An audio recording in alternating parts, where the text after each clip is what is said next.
ગઈકાલે સુરત શહેરમાં એમ્બ્યુલન્સ 108 ને BRTS ના રૂટ ઉપર એક અર્ટિગા કારના ચાલકે ઇમરજન્સી હોવા છતાં એને ઓવરટેક કરવા દીધેલ નહીં અને લગભગ 2-3 જંકશન સુધી આ અર્ટિગા કારના ચાલકે એમની ગાડી આગળ ચલાવેલ અને જેના લીધે એક સોશિયલ મીડિયામાં એક વિડીયો વાયરલ થયેલો હતો.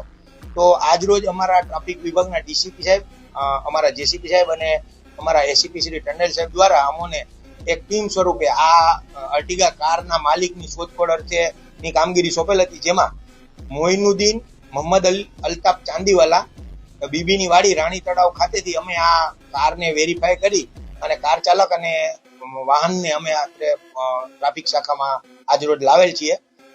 અને પ્રજાને મારે એટલું જ કેવું છે કે કોઈ પણ ઇમરજન્સી વ્હીકલ જ્યારે તમારી આસપાસ પસાર થતું હોય તો એને અવશ્ય રસ્તો આપો. કોઈ પણ એમ્બ્યુલન્સ જ્યારે પસાર થઈ રહી છે તો એમાં કોઈનો જીવ જોખમમાં હોય છે. ઘણી વખત ફાયર ફાઈટરો ઓવર સ્પીડિંગમાં જતા હોય તો એનું કારણ એટલું જ હોય કે એ કોઈ જગ્યાએ આગનો બનાવ બનેલો હોય. તો મારી જનતાને અપીલ છે કે આવા ઇમરજન્સી વ્હીકલને તમે રસ્તા આપશો.